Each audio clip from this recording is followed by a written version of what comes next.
Hey book lovers, Kaylee here and welcome back to the Enchanted Library, and I figured today's video is going to be books that I have acquired recently.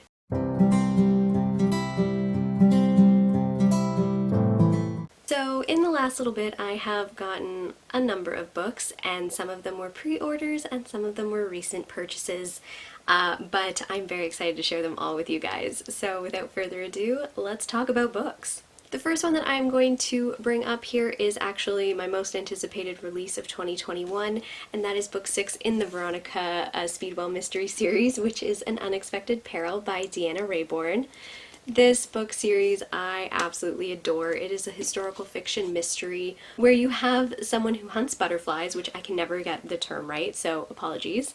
But Veronica hunts butterflies, and she also is sort of thrust into a friendship with a historian who also does taxidermy, and they just end up getting into all sorts of hijinks.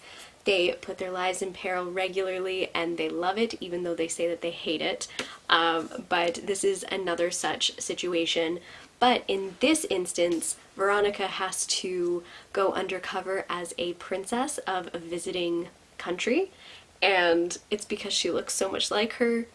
It's just a lot of fun, and I've already read it.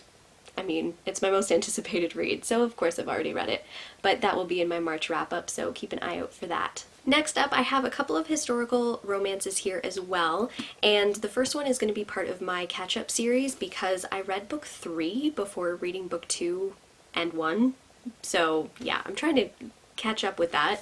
But that is A Night to Surrender by Tessa Dare, and this is book 1 in the Spindle Cove series. So it is a waterfront town where a bunch of like spinsters go to live, and then the military intervenes, and so we've got militiamen and we've got like free women, so it's bound to be a good time. Next up, I'm sure that any historical romance readers have seen this everywhere, but it is The Duke Heist by Erica Ridley.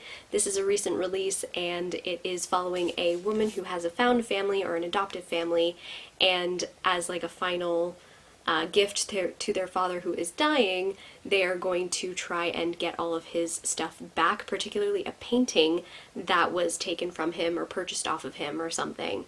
And in trying to go and steal this painting back, our main heroine ends up stealing also a duke. So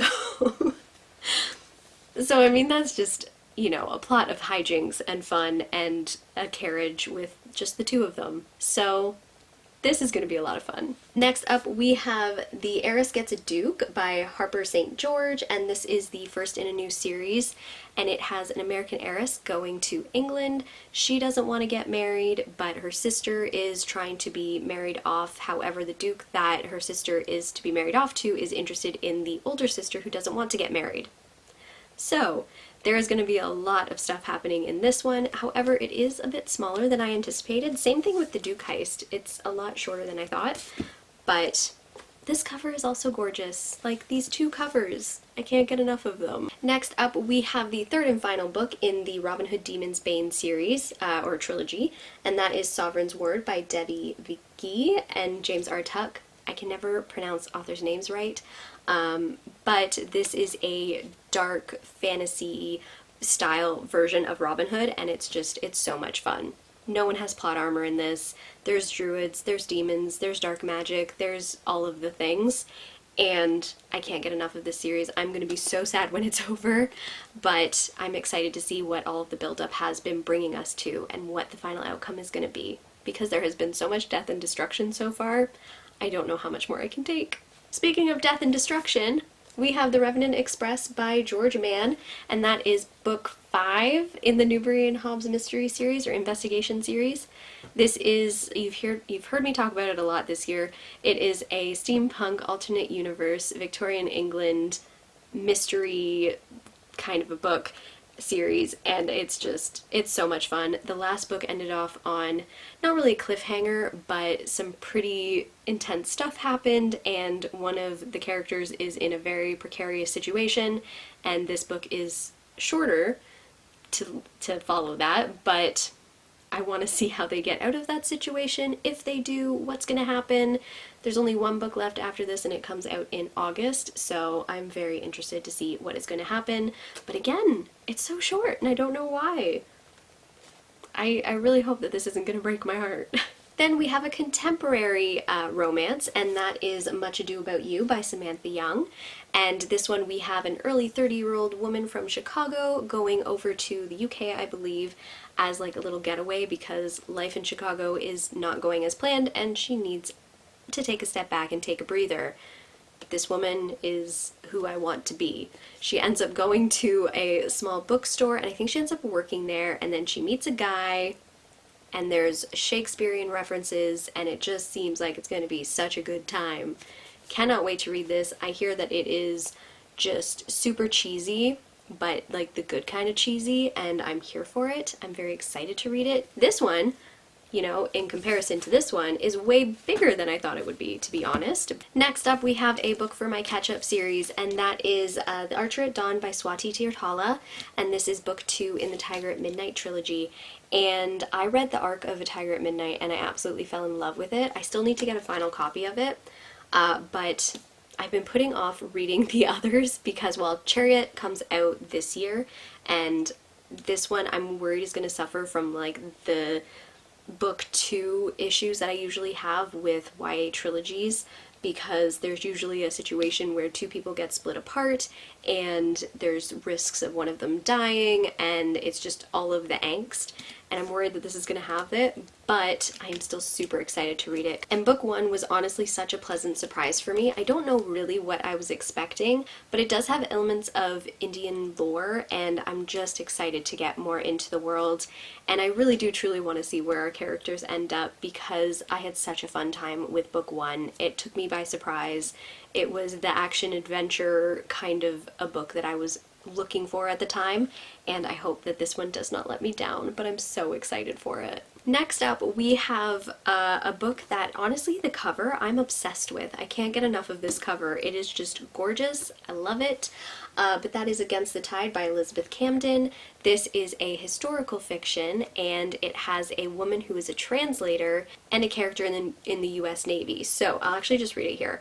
After childhood rampant with uncertainty, Lydia Pallas is carved out a perfect life for herself. She spends her days within sight of the bustling Boston Harbor, where her skill with languages has landed her in an enviable position as a translator for the US Navy. Lydia's talents bring her to the attention of Alexander Bainbridge, a mysterious man in need of a translator. Driven by a campaign to end the opium trade, Bain is coolly analytical and relentless in his quest. He cannot afford to fall for Lydia and must fight the bittersweet love growing between them. When Bain's enemies gain the upper hand, he is forced to turn to Lydia for help. Determined to prove her worth, Lydia soon discovers that carrying out Bain's mission will test her wits and her courage to the very limits. Strong female lead. In the, like, having to deal with the US Navy and Boston and translating, I'm very excited to see where this one is going to take me because I'm giddy. I can't wait to read this one. I want to put it off because I don't want it to be done, even though I've never read from this author before and I don't genuinely know what to expect, but everything about that synopsis has me excited. This cover I can't get enough of, like I said. I'm just super excited. And then lastly, this is probably my most recent acquisition, and it is a new release, and I'm so excited for it because I have been dying for this book. I'm so excited. It's The Rose Code by Kate Quinn.